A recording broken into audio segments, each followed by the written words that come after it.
This playlist collects together and organizes the individual component modules, which together will comprise the lecture covering the material in the chapter from Rachel's book entitled What is Morality? The narrative arc of this lecture will cleave pretty closely to the structure of the chapter. I'll expand on some points, but for the most part, we'll tell the story in the same order, making the same points that Rachel's does. We'll begin then, as Rachel's begins, by talking about the difficulty in formulating a definition or a conception of morality that captures the essential nature of morality and moral reasoning, but doesn't potentially conflict with existing moral theories. As we'll see, Rachel starts by using a quote from Socrates, which he suggests is both a little too simple and non-specific to work as a good conception of morality, but which also possibly conflicts with some existing moral theories. And so he'll want to, during the course of this chapter, try to develop what he calls the minimum conception of morality. A conception of morality that gives us a deeper understanding of the nature of morality and moral reasoning, but is minimal in the manner or extent to which it might conflict with existing moral theories. To develop this minimum conception of morality, we'll see that Rachel's actually turns to how people think about and reason about real-world controversial ethical cases. He'll tell us the cases, the facts. He'll also explore what the problem posed by these cases is, and give arguments for, arguments against particular proposed solutions to these problems. And from contemplating these cases, he will extract and discuss what he feels is the role of reason in moral theory and moral thinking, and impartiality in moral reasoning and moral thinking. Using all those lessons, then, he'll end the chapter by articulating the minimum conception of morality. A conception of morality that he thinks gives us substantial insight into the nature of morality and moral reasoning without unnecessarily coming into conflict with existing moral theories. I'll end the lecture by talking a little bit about the relationship between different normative codes and giving you some suggestions about how to approach this class and get the most out of it. So let's turn then to that first bullet point, the notion of the definitional problems we have in trying to specify a complete and informative notion about the nature of morality and moral reasoning.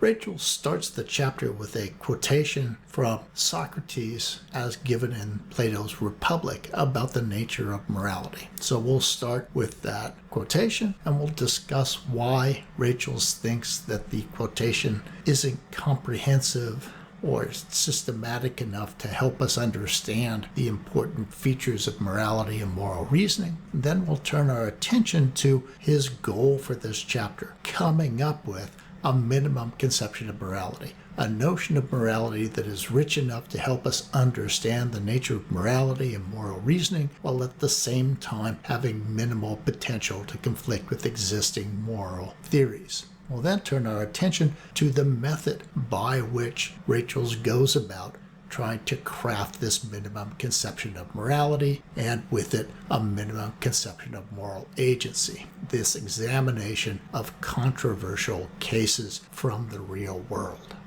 Let's shift our focus to that quotation from Socrates that Rachel starts the chapter with. I'll tell you a little bit about who Socrates was, put that quote in a little bit of context, and then talk about the reasons why Rachel thinks that that quote isn't an adequate minimum conception of morality. So Socrates was born in Athens, Greece at 470 BCE, and he lived in Athens his entire life until he died in 399 BCE. Historians count Socrates as among the earliest philosophers in the Athenian Golden Age, a period of time where the Athenian city-state in Greece was thriving. It was thriving commercially, it was thriving culturally, and most especially, it was thriving philosophically. In fact, Socrates is sometimes described as the founder of Western philosophy, or described as the first moral philosopher. Now, there's some basis for those claims, but there were other philosophers that preceded Socrates that might well be identified for each of those two honors. Socrates, interestingly enough, is an iconic figure. People who haven't studied philosophy probably have heard of Socrates, but he's also, ironically,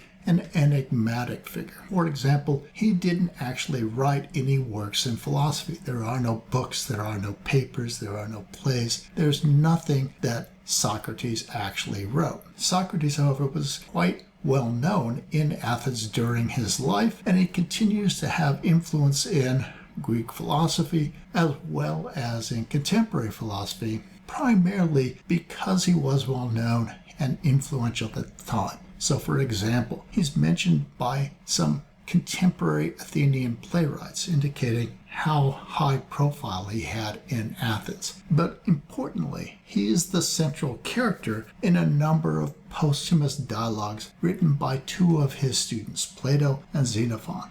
Now, these dialogues were written by them to expound their doctrines, but in these dialogues, Socrates is the central character. He and other interlocutors examine subjects through asking questions, proposing answers, and then critically examining those answers. And this repartee, this exchange, is often referred to as the Socratic method in philosophy or the Socratic dialogue literary genre. Because Socrates didn't write anything, and because Socrates' students are writing their dialogue some 18 years after Socrates had died, it's pretty improbable that Socrates actually said anything like, morality is about how we ought to live and why. Specifically because the quote that Rachel's paraphrases from this dialogue by Plato called The Republic is in fact a quote talking about not morality generally, but about justice specifically. Nevertheless, Rachel's and many others find this statement to be a good starting place when asking what is morality. However, Rachel's notes that this quote is really too non-specific. It's too simple to help us understand the nature of morality and moral thinking. And it also can, if elaborated upon, potentially conflict with existing moral theories. And so what Rachel's wants to do is to come up with an alternative formulation, what he calls the minimal conception of morality. Now, Rachel says this is, in fact, a more difficult task than you might think, but he tells that reader on page 1 this should make us cautious, but it needn't paralyze us. In this chapter, I will describe the minimum conception of morality. As the name suggests there, the minimum conception is a core that every theory should accept, at least as its starting point. So Rachel's takes as his goal in this chapter to formulate the minimum conception of morality. His method for generating this definition consists in examining several controversial real-world cases where there are serious moral problems that people have serious disagreements about. Now, in the next module, we'll go through and look at those cases.